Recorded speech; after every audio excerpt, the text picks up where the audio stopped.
Hello, everyone. Thank you, the BSS Con team, President, Secretary, and all the team members. I would like to start with our presentation on OARM navigation in spine surgery and our initial experience of around 910 screws. What has changed in our practice in recent time is this beautiful gadget which has come in India in recent time, and this is the OARM navigation, which is like a real-time 360 degrees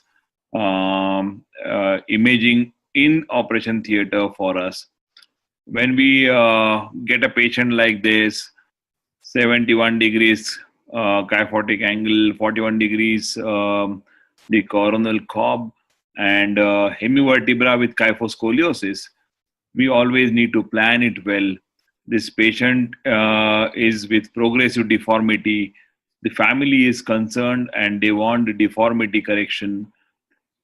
We need to do all the proper investigations in such cases as routine, all the x-rays, the parameters, the MRI, where we really can plan whether you need to do a shorter fusion or longer, because the patient should not decompensate after your primary surgery. And in this particular case, we plan for deformity correction and kyphoscoliosis correction along with hemivertebra excision.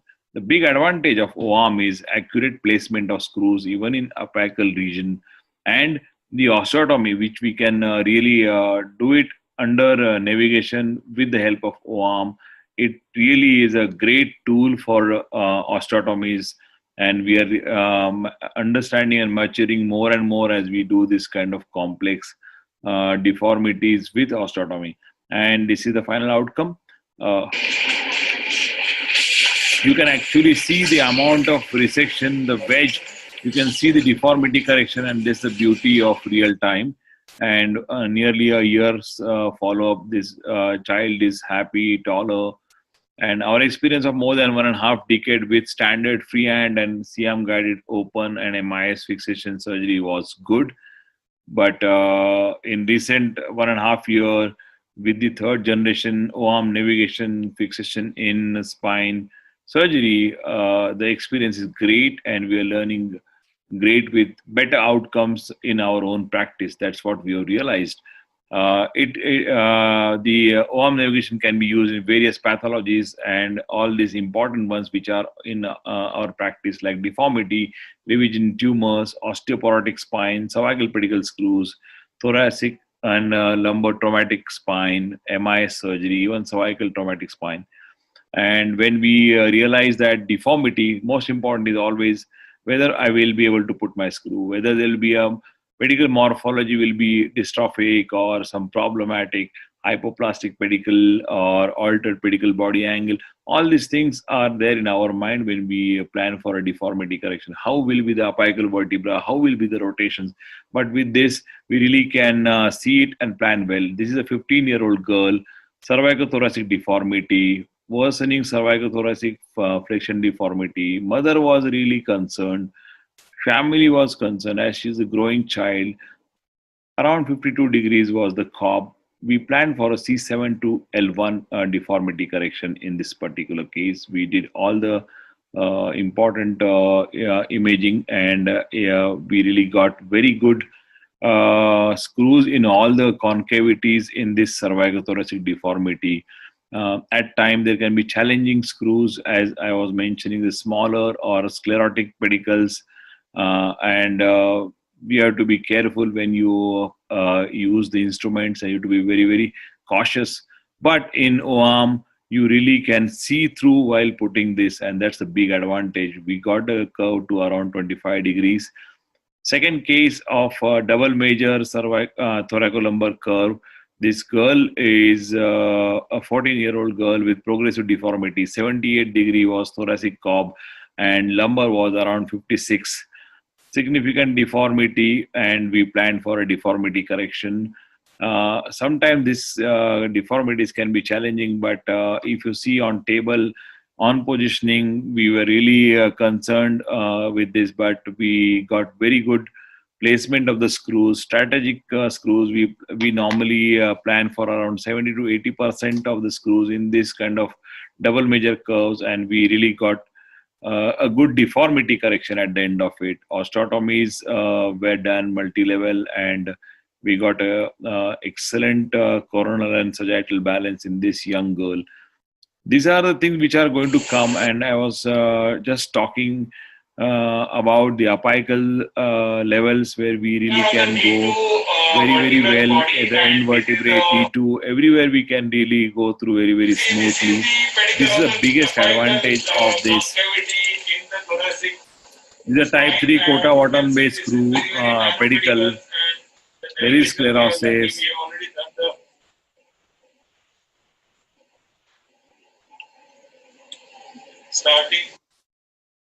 And this is a big advantage. You just see it and carefully advance your instruments. It's a big advantage of navigation. We can see. And again, you really can understand your deformity very well.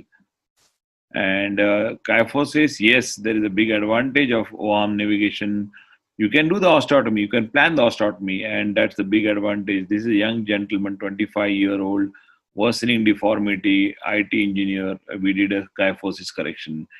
Big advantage of O-arm navigation in osteoporotic revisions and tumor, apart from deformity. These are the 3-4 very important forts.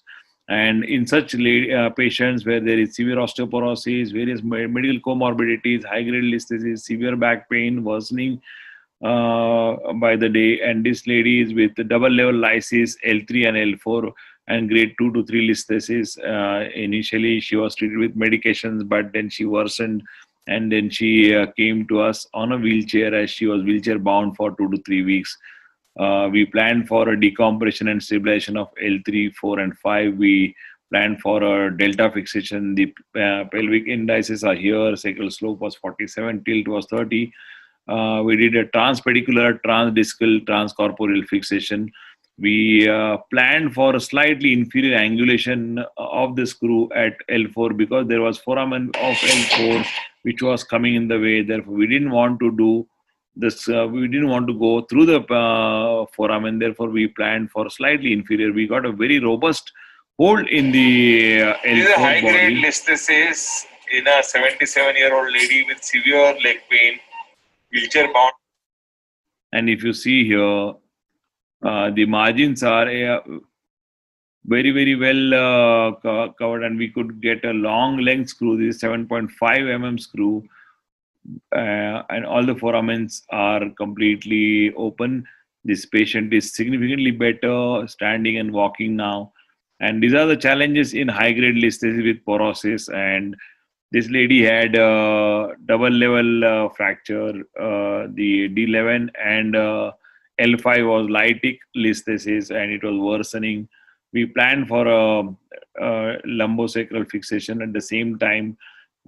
Even there was sitting pain, we planned for a fixation of the dorsal spine fracture. And she really did well. Around 8-9 months follow-up, she's doing excellent. Most of the things of daily living she's doing. She was unable to even get up and stand and walk for nearly 3 to 4 months. Revision spine, big advantage of O-arm navigation, because you can plan your revision screw, you can plan your decompression. Also, the bony mass, the screws or implants inserted previously, we can actually have a better anatomical understanding on table, and this is a big advantage. This is a proximal junctional failure in a 67-year-old gentleman, badly painful, and he was crouched. We planned for advancement of fusion in this particular case. There was a deformity, degenerative scoliosis in this particular gentleman. We with significant, the VAS was around 8-9 on 10. We did around D10 to S1 revision. We got dual core screws, absolutely long length screws, and he's doing so fine so far. And tumors, we can exactly understand the lesion, how much you want to resect, whether you want to do spondylectomy, whether you want to do interlesional decompression, curettage, all these things really can be planned. These are revision adenocarcinoma and dorsal spine referred by an oncologist as the patient worsened in 15 days. He was doing fine after the primary surgery for around 3 years, walking independently, doing all the work, but he became paraplegic. There was a large extra dural and epidural soft tissue of the tumor, and there was a recurrence of the tumor which was compressing the cord. Otherwise, there was no other lesion as per the PET, and the oncologist felt we should immediately decompress this and stabilize, as he was with radio and chemotherapy, with bones were slightly weaker osteoporotic. We advanced the fixation and we did complete decompression of the cord, and this is all done under O-arm navigation. Porotic spine, big advantage. You don't want to breach a pedicle, you don't want to go at a higher levels, you don't want to pull out. The biggest advantage of O-arm navigation, you can go with the good trajectories, you can go with the longer length, you can really do the best of possible things in osteoporotic pedicle screw fixation with O-arm navigation. This is our recent paper published in Interdisciplinary Neurosurgery, which is talking about the precious pedicle in osteoporotic spine, accuracy of O-arm guidance in pedicle screw placement. And our study talks about 99.5% of accuracy in pedicle screw placement, as the angle of convergence, angle of inclination, and the length of the screw, everything can be dealt at one go. And these are such dynamic fractures. Some patients really are doing fine in bed, but the minute they get up, they can't stand and walk. Such kind of instability needs to be dealt with fixations, and O-arm really is of a great help. This is a 1-year-old follow-up of this lady. And fractures, thoracolumbar fractures, where we can have various different types. And in this particular case, there is a 3-column injury with lower limb power 0.